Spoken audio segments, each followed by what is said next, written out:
Olá, boa tarde, sejam muito bem-vindos ao Papo com o Autor, uma transmissão ao vivo da Editora do Brasil. Eu sou Vanessa Costa e vou conversar com Renato Mocelin, bacharel em Direito e licenciado em História pela Universidade Federal do Paraná, pós-graduado em História da Arte pela PUC Paraná, mestre em Educação pela Universidade Federal do Paraná também, membro do Instituto Histórico e Geográfico do Paraná, professor do ensino médio e autor do livro História em Debate, da Editora do Brasil. Hoje nós vamos conversar sobre a história do trabalho e a construção da cidadania. Então aproveitem o nosso bate-papo para mandar suas observações, as suas perguntas, participar aqui com a gente, ter esse momento de interatividade entre o autor e o professor e os alunos a quem estão nos acompanhando aqui através dessa nossa conversa. E o professor, claro, vai responder tudo na medida do possível e não se esqueçam de curtir a página da editora. Professor Renato, seja muito bem-vindo mais uma vez aqui ao Papo com o Autor. Obrigado. Vamos começar falando sobre o que é o trabalho, professor Renato. O trabalho, Vanessa, desde os primórdios das atividades humanas, o trabalho acompanhou o homem na sua luta com a natureza. O trabalho é que define o homem. O trabalho é que cria valor. O trabalho é que possibilita ao homem satisfazer as suas necessidades. Mas ao longo da história, o trabalho foi visto das mais variadas maneiras. A palavra trabalho que nós utilizamos, ela vem do latim tripalho, que era um instrumento usado para castigar os escravos. É interessante, Vanessa, que no mundo grego, como é que eles definiam uma pessoa rica? A pessoa rica era aquela que não precisava trabalhar, que podia viver no ócio. Já o escravo, ele tinha que trabalhar. Mesmo o camponês que não era rico, o meteco, o comerciante, eles tinham que trabalhar. Na Bíblia, o trabalho vai ser visto como castigo. A Eva, responsável pela expulsão do homem do paraíso, e o homem os seres humanos terão que ganhar a vida com o suor do rosto. Então, o trabalho como castigo. Na Idade Média, a nobreza vai desprezar o trabalho. O trabalho era para servos. A burguesia, por sua vez, vai valorizar o trabalho. Calvino vai afirmar que a pessoa que fosse bem sucedida economicamente era uma predestinada. Então o trabalho era como glorificar a Deus, o trabalho bem feito, o trabalho honesto. E nós temos aqui essa relação, esta valorização do trabalho e o próprio desenvolvimento do modo de produção capitalista. E no mundo clássico, como é que a gente pode observar essa questão do trabalho que pode ir mudando conforme a cultura, a época? No mundo greco-romano predominou o modo de produção escravista. Quem era escravo no mundo clássico? Podia ser escravo qualquer pessoa que fosse aprisionada em uma guerra. Então eram prisioneiros de guerra, havia escravidão até um certo período por dívidas. Havia um amplo comércio de escravos. Não importava o nível intelectual, a condição social. Quando, por exemplo, os romanos derrotaram os cartagineses foram escravizados. Aquelas guerras entre cidades gregas, as derrotadas, uma parcela significativa da população era escravizada. Imaginem que estamos circulando em Roma no século I da era cristã. Existiam escravos com as mais variadas habilidades. Você podia se deparar com um escravo grego, médico, poderia se deparar com um escravo gaulês, cozinheiro, com um escravo núbio, gladiador. Não havia essa conotação racial que passou a existir só na Idade Moderna, quando vamos ter a escravização de africanos e de nativos aqui da América. No mundo clássico, era possível você se deparar com um escravo louro de olhos azuis, com um escravo negro. Vamos falar então agora um pouquinho dessa questão do trabalho aqui no Brasil, a questão de escravidão e também de exploração do trabalhador. A colonização do Brasil, nós vamos ter a solução açucareira. As plantações de cana, o engenho, e a mão de obra vai ser a mão de obra escrava. Nós tivemos, Vanessa, o odioso tráfico de escravos. Mais ou menos durante 300 anos, mais de 12 milhões de africanos foram arrancados de seus lares e foram trazidos para a América. Destes, em torno de 45% vieram para o Brasil.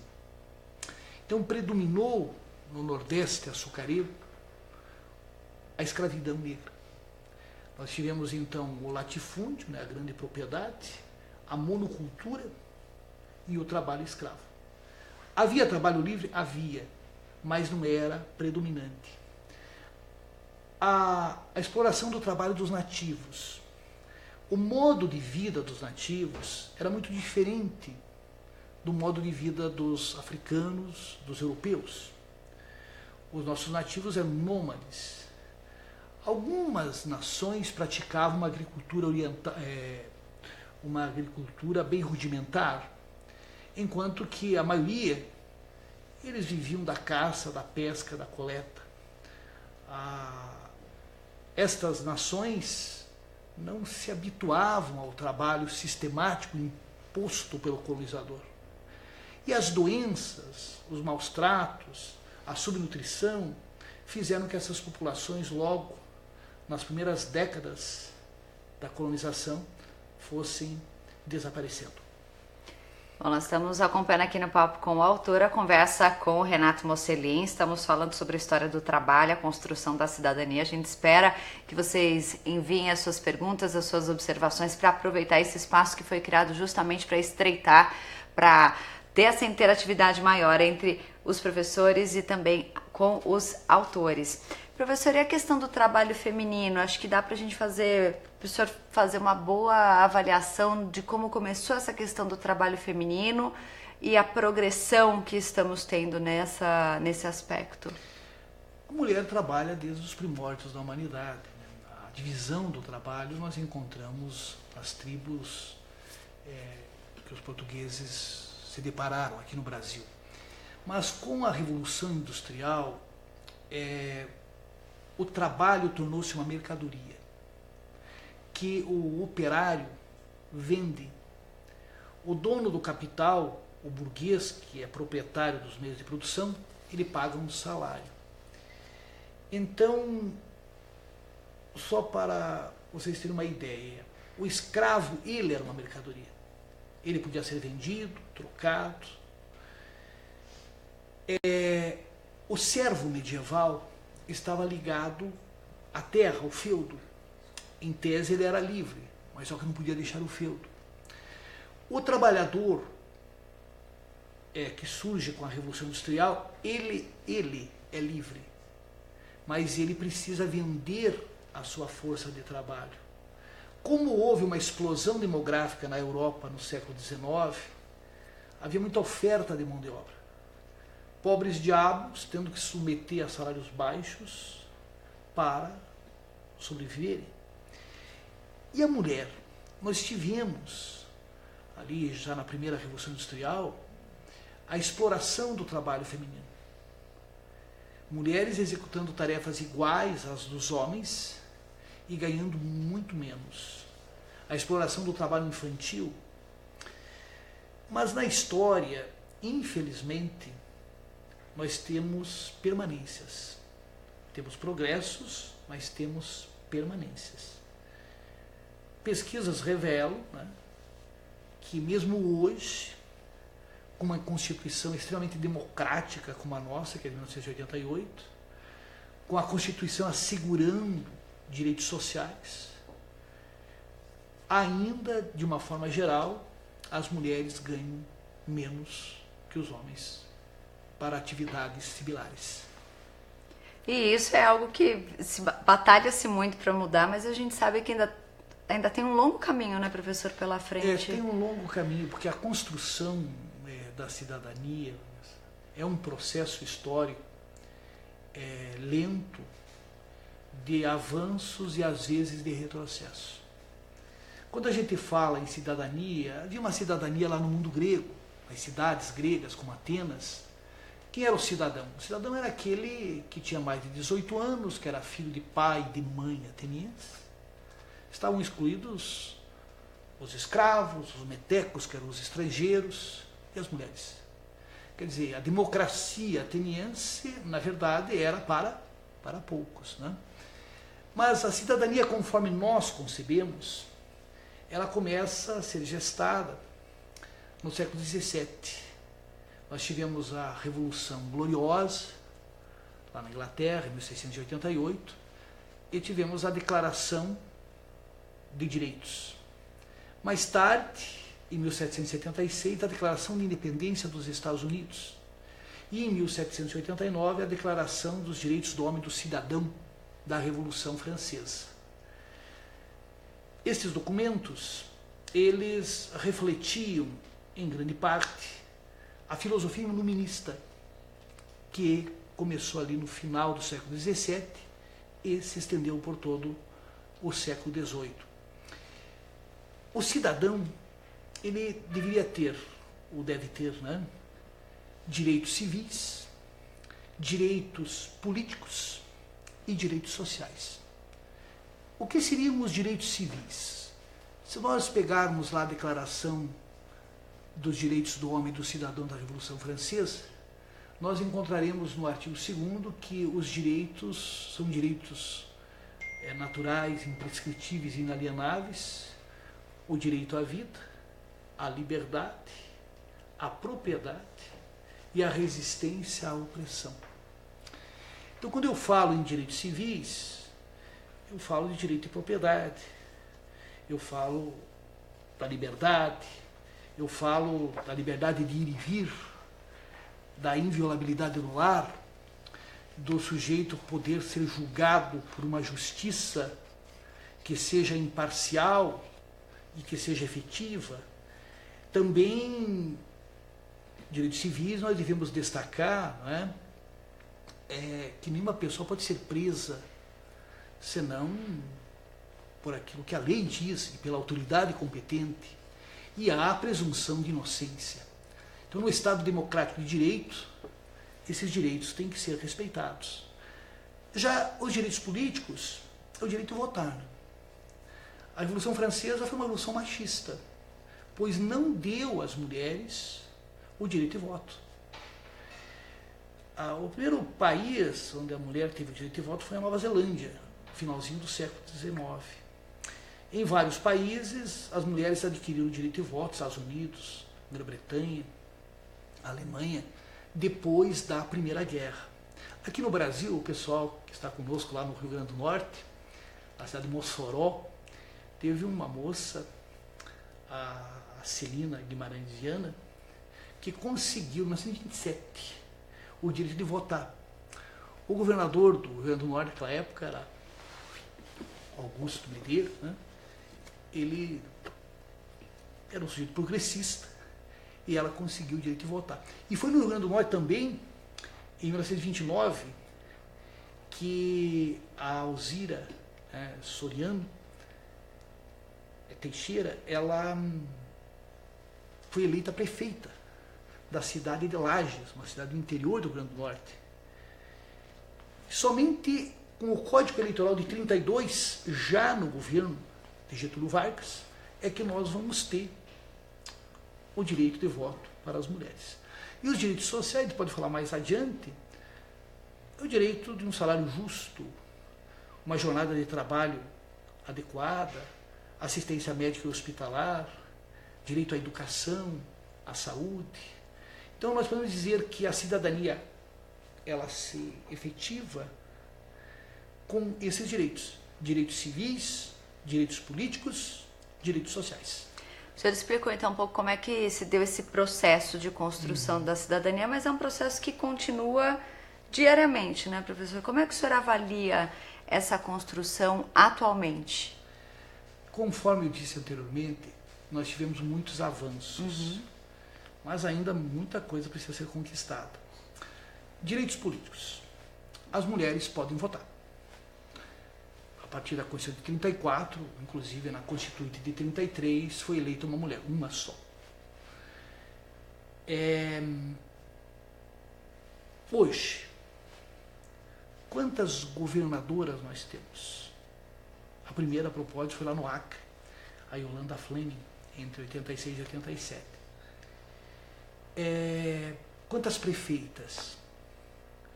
O nosso Congresso, menos de 20% dos congressistas são do sexo feminino. Só que as mulheres, há um número um pouquinho maior de eleitoras do que de eleitores. Quer dizer, ainda não há uma proporção nos parlamentos, nas assembleias, nas prefeituras, nos governos do Estado, que seja proporcional à posição da mulher em termos numéricos na sociedade. Este ano nós temos o centenário da Revolução Russa e houve uma grande discussão de mulheres revolucionárias de como a mulher poderia efetivamente ser livre. E a Alessandra Kollontai, ela dizia o seguinte, que enquanto a mulher estivesse atrelada ao trabalho doméstico, ela não seria nunca livre. Então tem mulheres no Brasil que hoje têm dupla, tripla jornada de trabalho.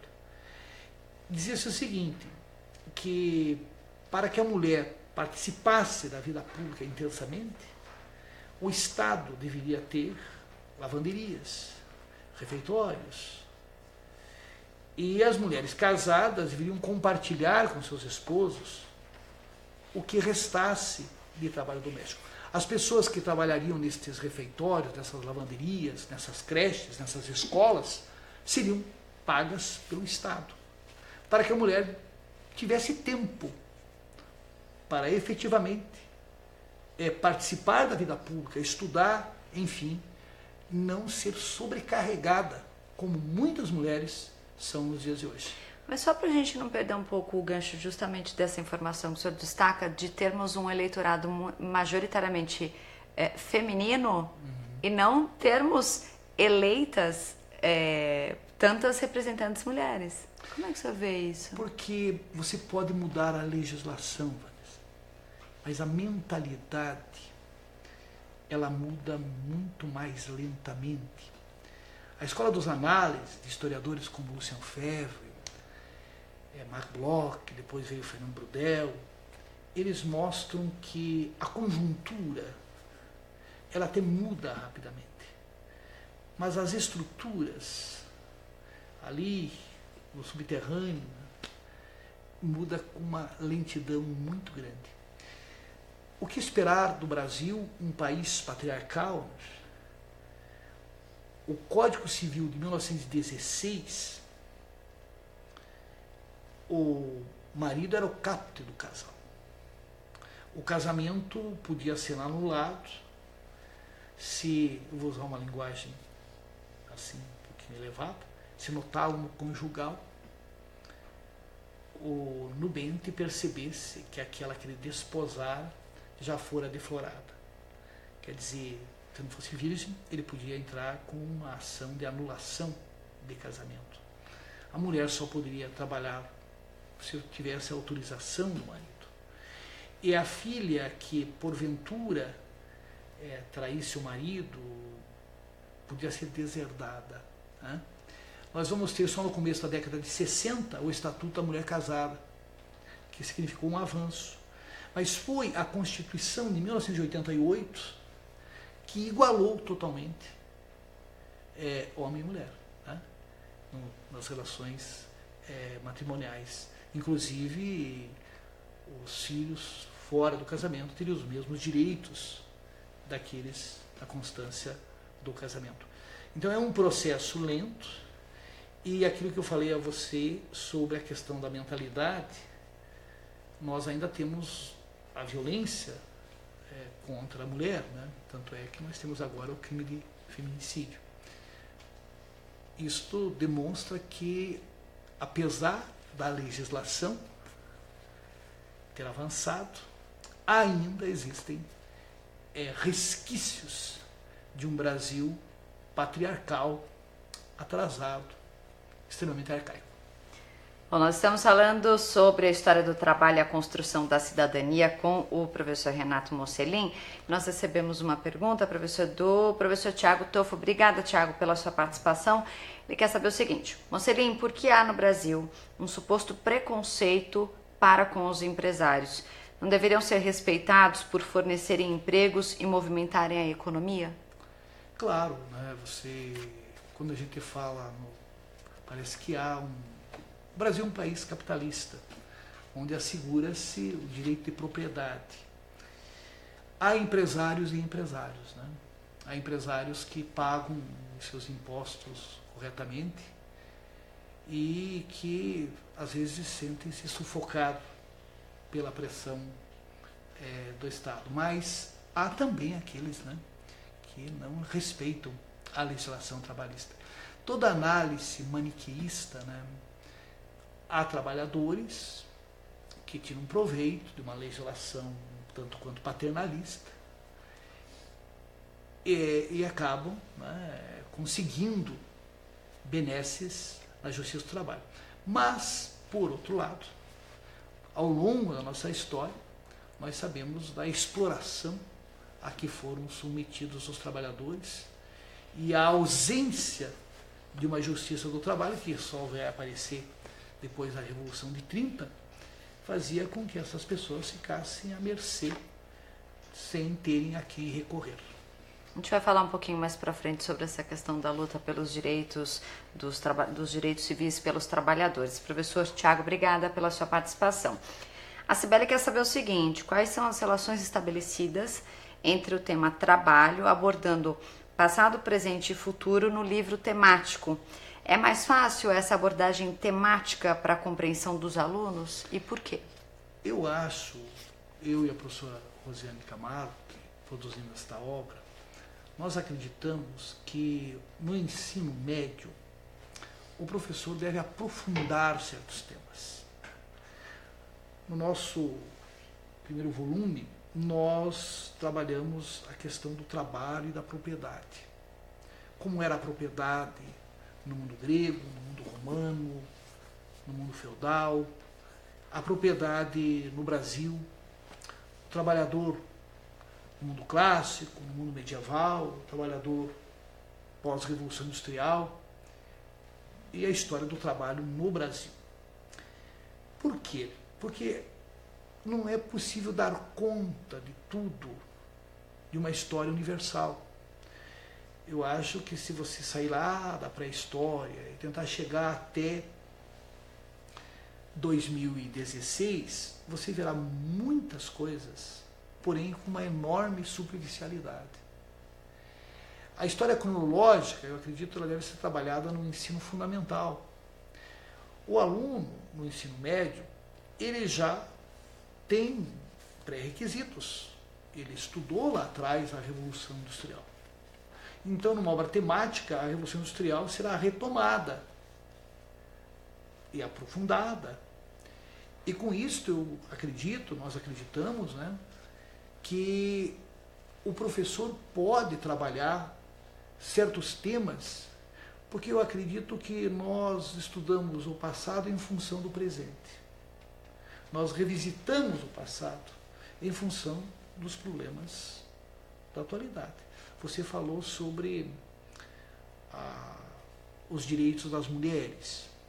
Então eu posso partir da violência, dos dados da violência em relação à mulher hoje, ou também uma estatística mostrando que as mulheres ganham menos, que no Congresso Nacional, nas câmaras de vereadores, nas assembleias estaduais, o número de mulheres é inferior ao número de eleitoras, proporcionalmente, e aí buscarmos as origens. Acredito que fica mais fácil de trabalhar e de aprofundar certos temas. Daí a nossa opção pela história temática. Além dessa questão da abordagem temática, o que dá para você adiantar ou contar um pouquinho mais para os professores sobre os recursos pedagógicos para trabalhar, por exemplo, esses temas que a gente está abordando um pouquinho hoje nessa nossa conversa? Nós colocamos em todos os capítulos, né, uma bibliografia, filmes, atividades, enfim, toda uma série de recursos para que o professor produza uma aula, né, que seja uma aula em que ele dirija um processo de aprendizagem e o aluno saia, após estudar aquele capítulo, com uma visão mais ampla e, sobretudo, crítica dos temas estudados. Vamos falar então um pouquinho do que a gente começou na outra pergunta, da questão da luta dos trabalhadores pelos direitos sociais. Como é que isso tem ocorrido, principalmente nos últimos tempos? Inglaterra, né, ali no começo do século XIX, longas jornadas de trabalho, imagina, 14, 15, 16 horas por dia, locais de trabalho insalubres, salários irrisórios, exploração da mão de obra infantil e feminina.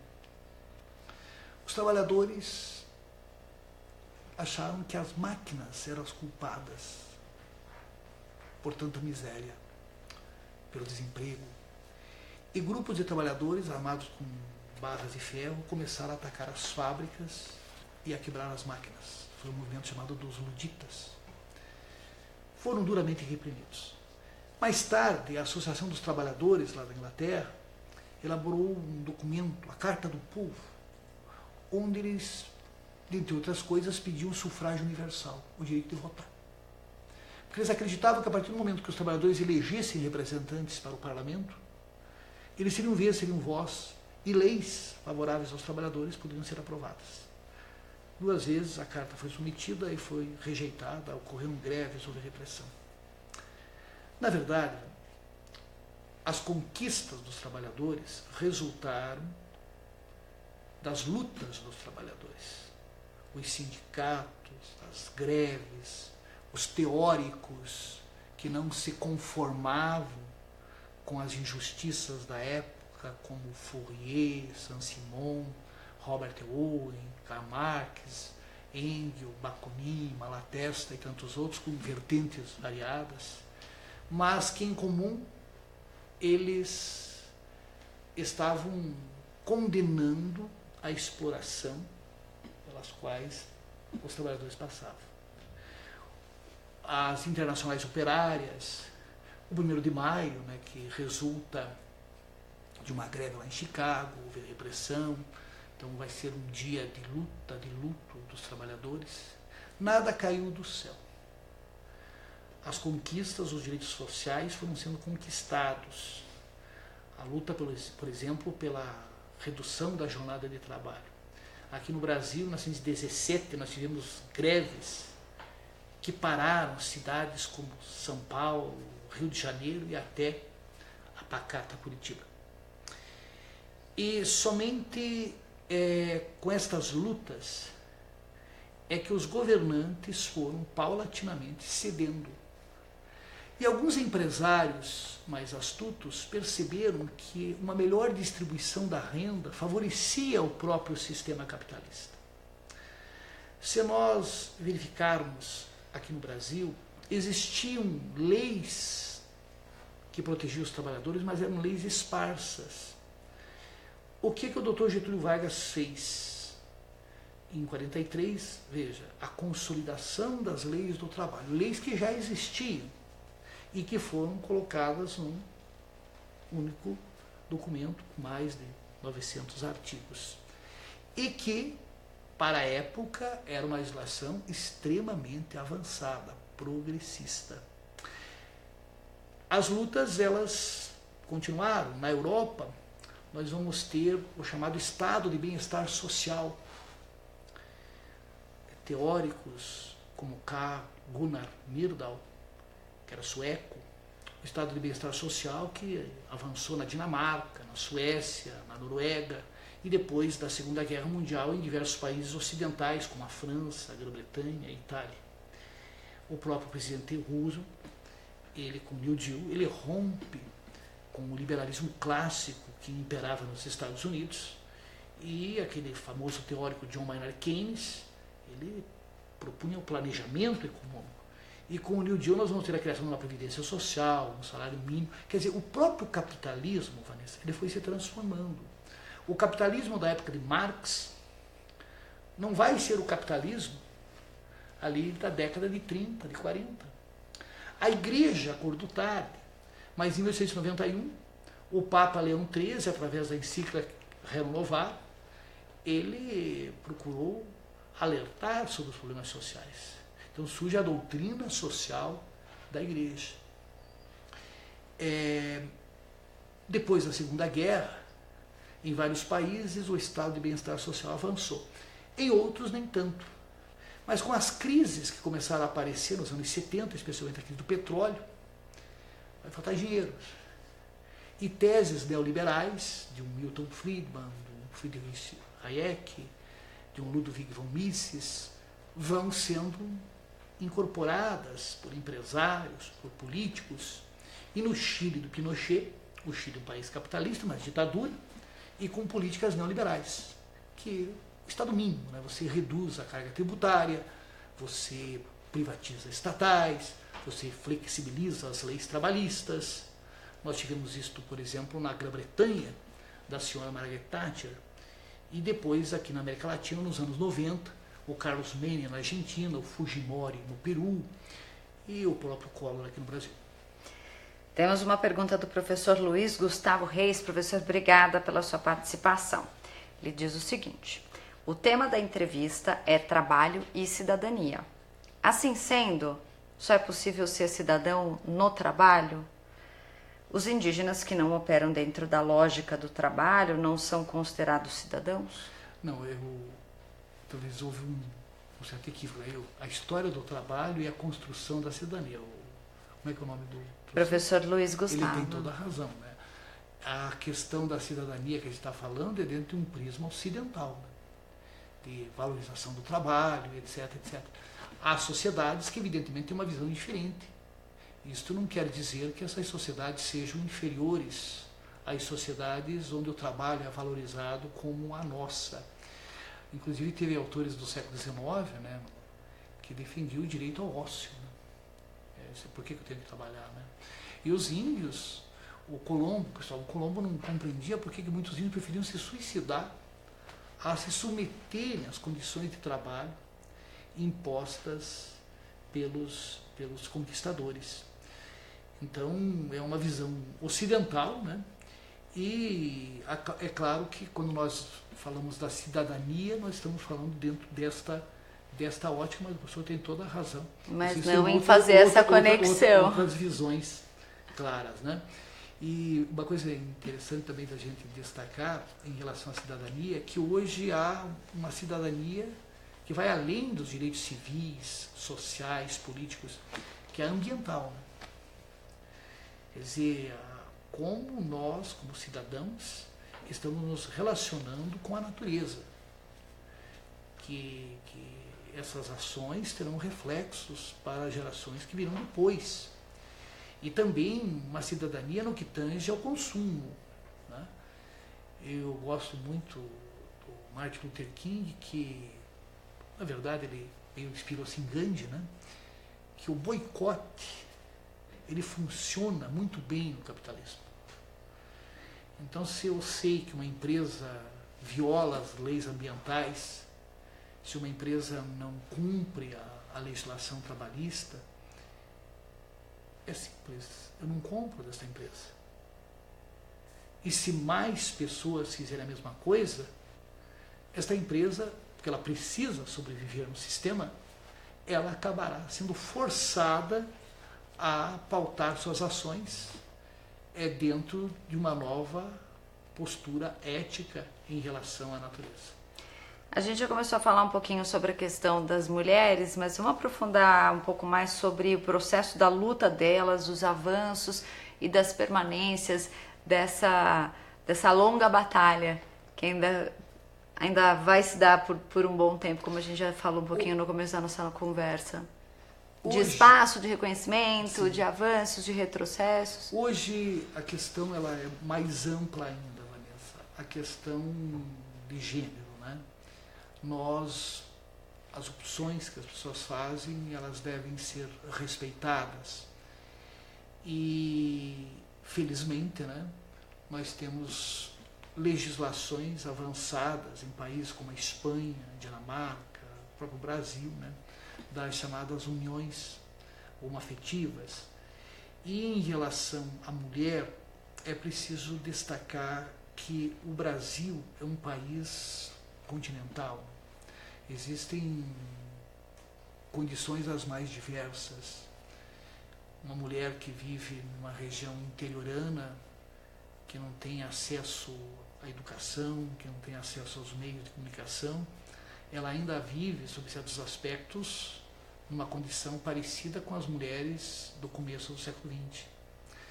Mas as mulheres que vivem nas grandes cidades, que têm acesso ao processo educacional, elas têm condições, obviamente, de serem cidadãs com direitos plenos, né, e exercitarem a cidadania na sua plenitude. O importante é destacar o seguinte, que não há uma cidadania completa. Ela nunca se completa. Ela está sempre em construção. Há recuos, às vezes você tem retrocessos, porque uma espécie de onda conservadora avança, né? Você veja o que aconteceu nos Estados Unidos há 2 semanas, acho que há 2 semanas atrás, aqueles protestos em que antigamente os racistas da Ku Klux Klan, eles cobriam a cabeça. Agora não. Agora eles protestam com o rosto descoberto, né? E o pior, depois ele condenou, mas a princípio o presidente dos Estados Unidos, ele não condenou de uma forma enfática estes que defendem a supremacia da raça branca, né? Esta questão é interessante porque você tem que trabalhar lá atrás, a história dos Estados Unidos. A escravidão, a guerra de secessão, a abolição da escravatura por lá, a Ku Klux Klan, as lutas pelos direitos civis nos anos 50, com Luther King, aquele episódio da Rosa Parks, e mais tarde, em 65, a legislação que assegurou direitos civis e políticos plenos, né? Eu diria que o combate ao racismo, o combate à homofobia, o combate a todas as formas de discriminação, a defesa da tolerância religiosa, são temas que o professor tem o dever, né, pedagógico de enfatizar nas salas de aula. Eu acredito que o ensino médio, ele, através das disciplinas de ciências humanas, e na verdade todas as disciplinas, deve oferecer ao jovem não apenas informações, não apenas conhecimentos teóricos das mais diversas disciplinas. Deve dar a este jovem todo um arsenal de conhecimentos para que ele possa ser um cidadão na acepção exata do termo. Professor Renato Mosseri, muito obrigada pela sua presença aqui com a gente no Papo com o Autor mais uma vez. Obrigado e obrigado a todos que nos acompanharam. Bom, nós estamos chegando ao fim da nossa transmissão ao vivo. Se você quiser rever algum momento da nossa conversa, basta acessar a página da Editora do Brasil para você poder rever essa edição de hoje do Papo com o Autor. Curta a página, fique ligado ali nas novidades que a editora está preparando para vocês. E na próxima quinta-feira, às 17 horas, nós teremos uma discussão sobre a importância da geografia com o autor Douglas Santos. Muito obrigada pela sua companhia e até a semana que vem. Tchau, tchau.